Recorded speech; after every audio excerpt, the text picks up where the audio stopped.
আসসালামু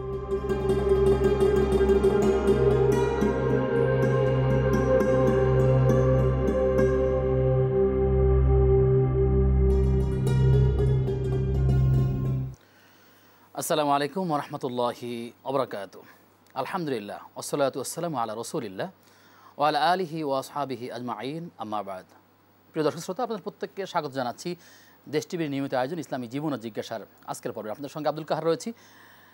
ইসলাম পরিপূর্ণ এক জীবন ব্যবস্থার নাম, যেখানে ব্যক্তি, পরিবার, সমাজ, রাষ্ট্র এবং ধর্ম সকল বিষয়ে নির্দেশনা রয়েছে। কিন্তু আমরা ব্যক্তিগতভাবে সেই বিষয়গুলো কতটা আত্মস্থ করতে পারলাম, সেটি হচ্ছে উপলব্ধির বিষয়। আজ একটি মৌলিক বিষয় নিয়ে কথা বলতে চাই এই মানব জীবনে। তার একটি হলো উপার্জন। আমরা কিভাবে উপার্জন করব সেটিও ইসলামের দিক নির্দেশনাগুলো রয়েছে। যেভাবে রয়েছে কোরআনে, ঠিক তেমনিভাবে রয়েছে হাদিসের মধ্যে। কিন্তু সেই নির্দেশনাগুলো কি আমরা জানবার চেষ্টা করব। আমাদের মাঝে আমন্ত্রিত হয়েছেন বিশিষ্ট আলেমে দ্বীন, ঐতিহ্যবাহী প্রতিষ্ঠান তামিরুল মিল্লাত কামিল মাদ্রাসা সম্মানিত মুফাসসির শেখ আবুল কাশেম গাজী। আসসালামু আলাইকুম ওয়া রাহমাতুল্লাহ। ওয়ালাইকুম আসসালাম ওয়া রাহমাতুল্লাহি ওয়া বারাকাতুহু। উস্তাদ আহলান সাহলান, মারহাবা। আলহামদুলিল্লাহ, বারাকাল্লাহু ফিকুম। প্রিয় দর্শক, আপনিও চাইলে আমাদের সাথে যুক্ত হতে পারবেন। দেশ টিভি ইসলামিক শো ফেসবুক পেজের কমেন্ট বক্সে গিয়ে বাংলায় সংক্ষেপে মূল কথাগুলো লিখলে আমরা আপনার প্রশ্ন পেয়ে যাব এবং যথারীতি স্বরে এই সমাধান জানবার চেষ্টা করবেন ইনশাআল্লাহ তাআলা। শেখ, আমরা আলোচনায় নিয়ে আসলাম উপার্জন এবং ইসলাম। আপনি আমাদেরকে শুরুতেই বলবেন যে আসলে এই উপার্জনটা হালাল হওয়া জরুরি কেন আসলে? আলহামদুলিল্লাহ রাব্বিল আলামিন ওয়া আকিবাতুল লিল মুত্তাকিন ওয়াসসালাতু ওয়াসসালামু আলা সাইয়্যিদিল মুরসালিন ওয়া আলা আলিহি ওয়া সাহবিহি আজমাইন। قال الله تعالى في القرآن المجيد يا أيها الذين آمنوا كلوا من طيبات ما رزقناكم وقال رسول الله صلى الله عليه وسلم كسب الحلال فريضة بعد الفريضة। অত্যন্ত গুরুত্বপূর্ণ একটা বিষয় আপনি উপস্থাপন করেছেন, মানুষের জীবনে উপার্জন এবং সেই উপার্জন হালাল হওয়া জরুরি কেন, এটা অত্যন্ত গুরুত্বপূর্ণ একটা বিষয়। একজন মুসলমানের জন্য কোরআন এবং সুন্নাহর কথা, আল্লাহ এবং আল্লাহর রাসূলের কথা মোতাবেক চলা তার জন্য বাধ্যতামূলক। কারণ তিনি সারেন্ডার করেছেন, তিনি আত্মসমর্পণ করেছেন এই ঘোষণা দিয়ে, আশহাদু আল্লা ইলাহা ইল্লাল্লাহ ওয়া আশহাদু আন্না মুহাম্মাদান আবদুহু ওয়া রাসূলুহু। তিনি ঘোষণা দিয়েছেন যে আমি আল্লাহ, তিনি আমার একমাত্র ইলাহ, এটা আমি মেনে নিয়েছি, তার কথা আমি শুনবো, মানব। আর একটা ঘোষণা দিয়েছেন যে আমি মুহাম্মদুর রাসূলুল্লাহ সাল্লাল্লাহু আলাইহি সাল্লামকে আল্লাহর রসুল এবং আল্লাহর বান্দা হিসাবে মেনে নিয়েছি। সুতরাং আল্লাহর কথা এবং আল্লাহর রসুল সাল্লাল্লাহু আলাইহি সাল্লামের কথা মোতাবেক তার জীবন চলতে হবে।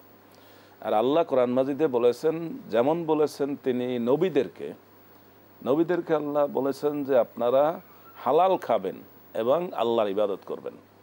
অনুরূপভাবে সাধারণ মানুষকেও বলেছেন তোমরা হালাল খাবে এবং আল্লাহর ইবাদত করবে।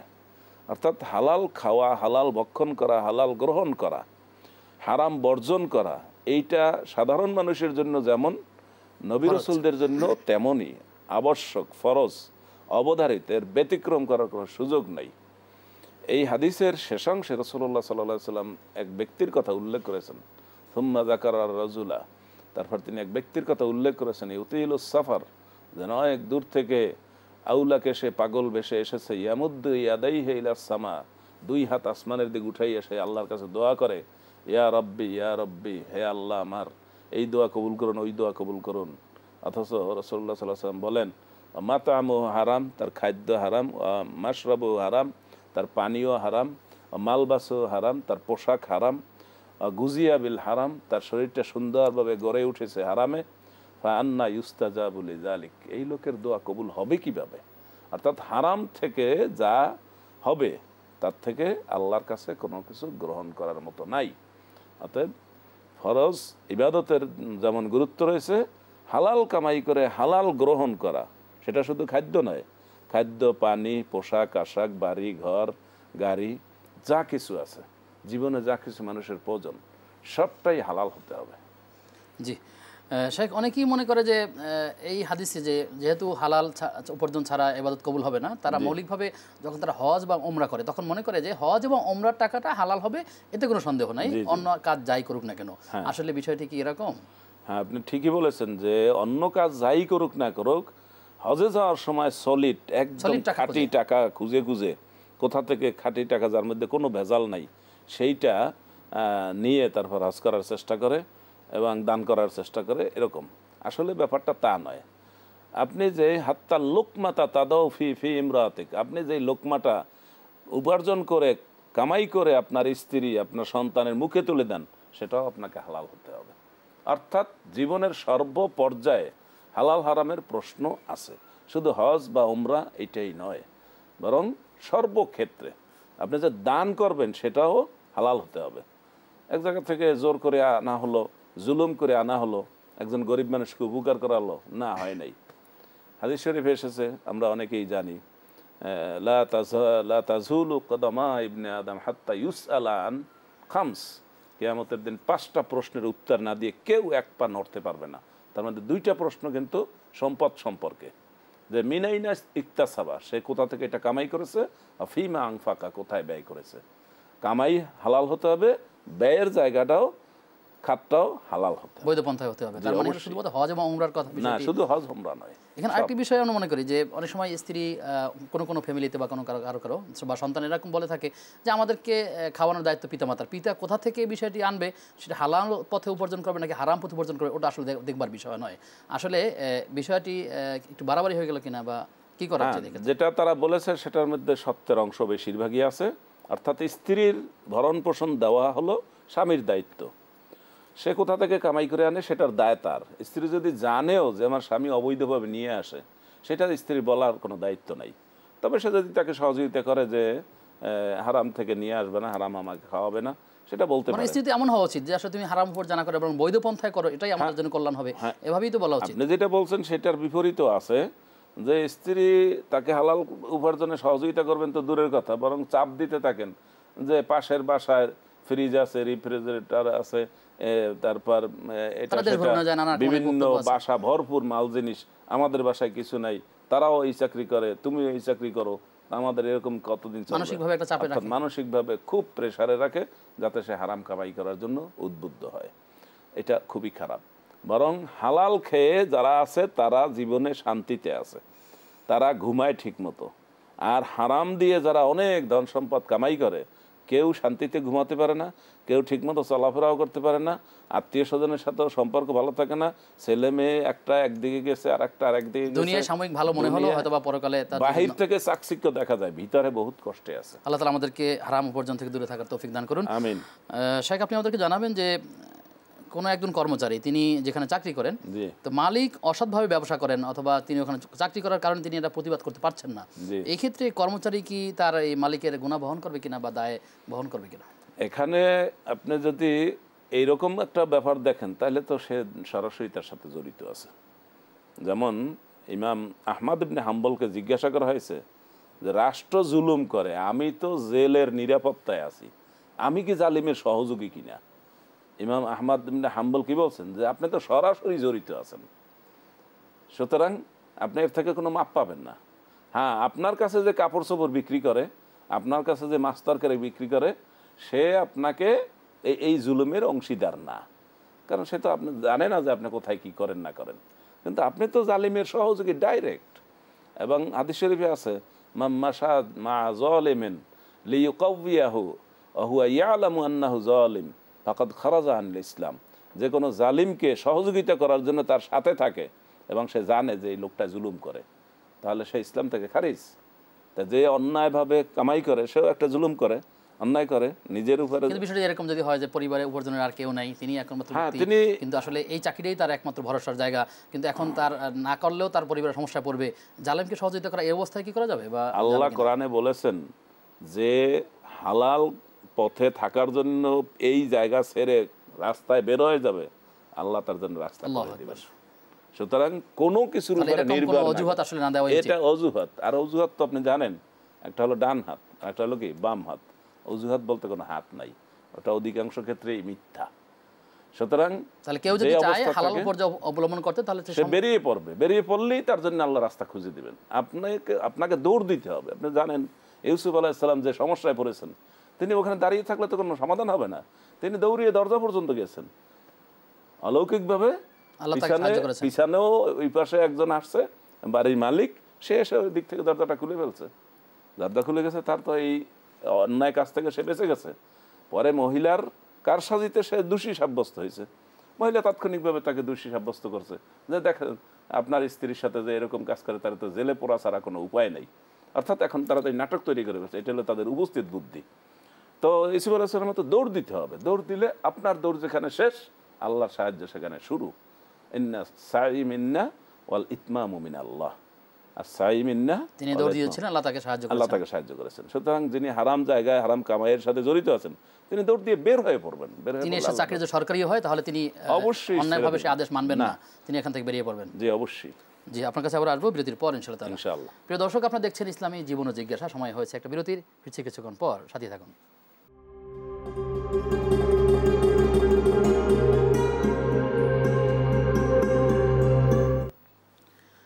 বিরতির পরে সবাইকে আবারও স্বাগত জানাচ্ছি দেশ টিভির নিয়মিত আয়োজন ইসলামী জীবন ও জিজ্ঞাসার আজকের পর্বে। আপনাদের সঙ্গে আছে আব্দুল কাহার, আমাদের আজকের অতিথি শেখ আবুল কাশেম গাজী।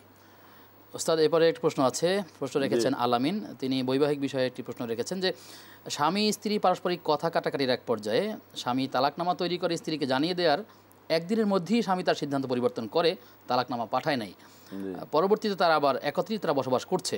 এখন প্রশ্ন হলো, এমত অবস্থায় তালাক কার্যকর হয়েছে কিনা, হলে কয়টা তালাক কার্যকর হয়েছে, আর না আর যদি এক তালাক হয়ে থাকে তাহলে করণীয়টা কি? স্বামী তালাক দিবেন এই জন্য তিনি কাগজপত্র তৈরি করছেন, কিন্তু তিনি যদি দস্তখত স্ত্রীকে জানিয়ে দিয়েছেন যে আমি পাঠাবো বা পাঠাইনি, বা এরকম কিছু প্রসেস আছে, তিনি এটা প্রস্তুত করেছেন, কিন্তু যদি দস্তখত না দিয়ে থাকেন কাগজে অথবা মুখ দিয়ে না বলে থাকেন তাহলে কোনো তালাক হয়নি।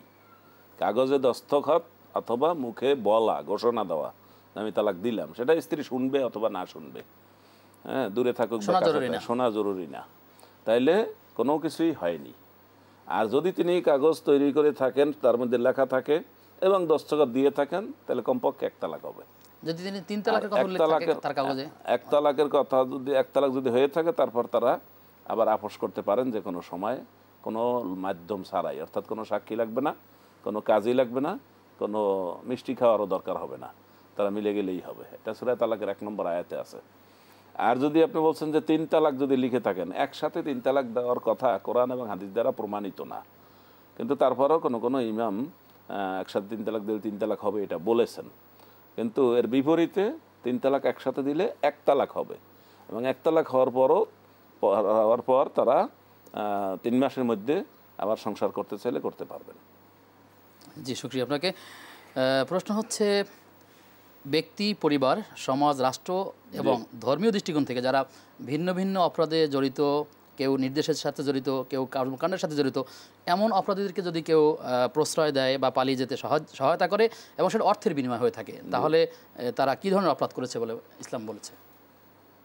কোনো মানুষকে হত্যা করা অথবা কোনো মানুষের উপরে জুলুম করা, এই সমস্ত কাজের সাথে যারা জড়িত থাকে এবং তারা যদি পালিয়ে যাওয়ার চেষ্টা করে, বাড়িঘর দখল, সম্পদ দখল, মানুষের জীবনের জন্য হুমকি, পালানোর কাজে যারা সহযোগিতা করে, তারা অবশ্যই ওই পাপের সমান একটা পাপ করেছে।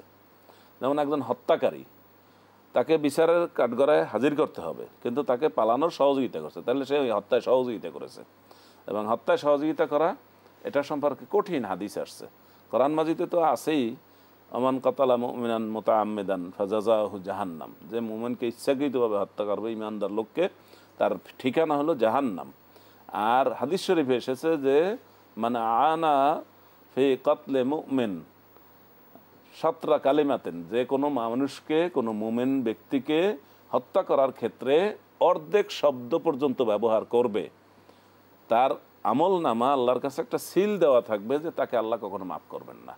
অর্ধেক শব্দ ব্যবহার করেছে, তার মানে নেতিবাচক কাজে কোনোভাবে জড়িত থাকা যাবে না। এই হত্যা এবং মানুষকে অপমান করা, মানুষের সম্মান নষ্ট করা, তার সম্পদ অপহরণ করা, 3টা কাজের কথা রাসূলুল্লাহ সাল্লাল্লাহু আলাইহি ওয়াসাল্লাম ইয়ামুন নাহার, কুরবানির দিনে মিনায় ঘোষণা দিয়েছেন যে ইন্না আরাদাকুম ওয়া আনফুসাকুম ওয়া আমওয়ালাকুম হারামুন আলাইকুম কা হুরমাতি ইয়াউমিকুম হাযা ফি বালাদিকুম হাযা ফি শাহরিকুম হাযা। রাসূলুল্লাহ সাল্লাল্লাহু আলাইহি ওয়াসাল্লাম বলছেন, এই মক্কা নগরী যেমন পবিত্র, এই হজে কোরবানির দিনটা যেমন পবিত্র, এবং এই হজের মাসটা যেরকম পবিত্র, মানুষের জীবন, সম্পদ, সম্মান সেই রকম পবিত্র।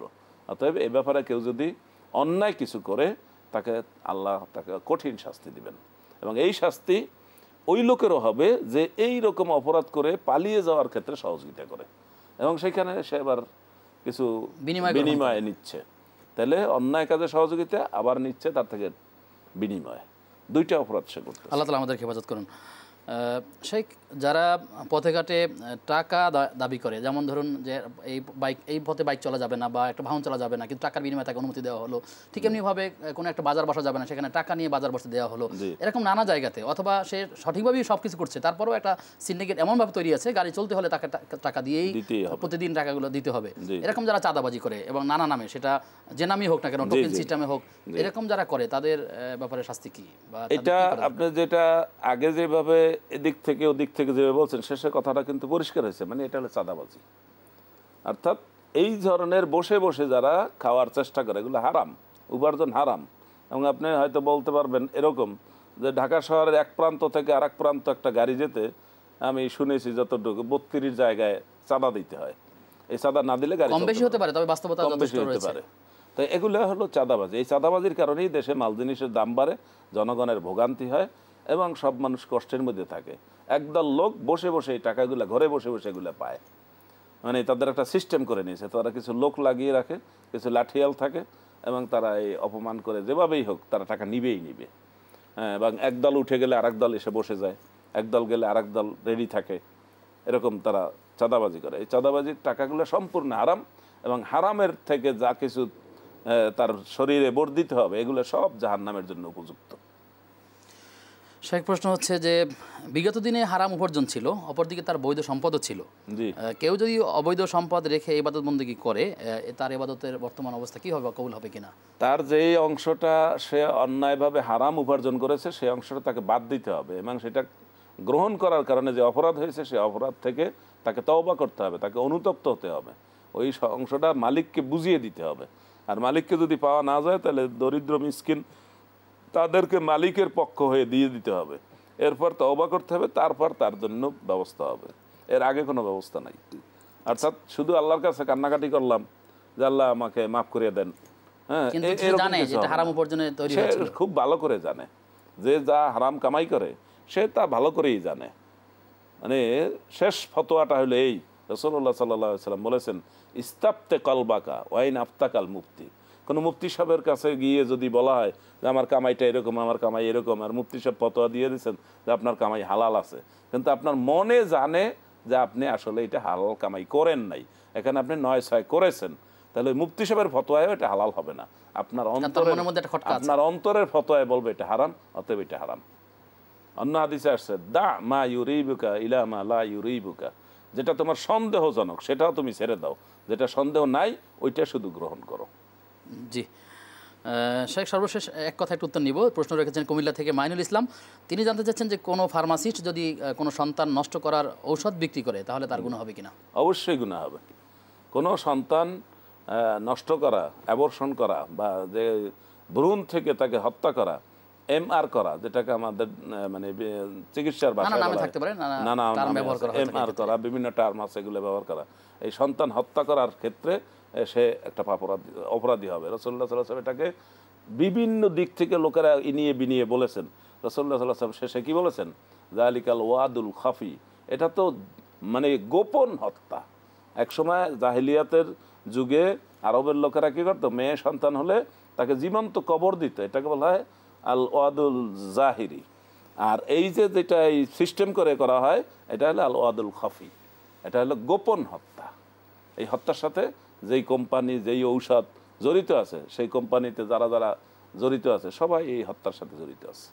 আল্লাহ তাআলা এরকম অবৈধ ব্যবসা থেকে আমাদেরকে দূরে থাকা তৌফিক দান করুন। আল্লাহুম্মা আমিন। আপনাকে ধন্যবাদ জানিয়ে আপনার থেকে বিদায় নিচ্ছি। প্রিয় দর্শক, আজ আমরা ইসলামে উপার্জন এই বিষয় নিয়ে আমরা কথা বলেছিলাম। মৌলিক অনেকগুলো বিষয় এখানে আলোচনা হয়েছে। আমরা যারা শুনেছি, যারা শুনবো, আল্লাহ তাআলার কাছে আমরা দোয়া করি আল্লাহ তাআলা যেন আমাদেরকে সঠিক পথে চলবার তৌফিক দান করুন, হালাল উপার্জনের সাথে শামিল হওয়ার তৌফিক দান করুন। আগামী অনুষ্ঠান দেখবার আমন্ত্রণ জানিয়ে আজকের মধ্যে এখানে বিদায় নিচ্ছি। আসসালামু আলাইকুম ওয়া রাহমাতুল্লাহি ওয়া বারাকাতুহু।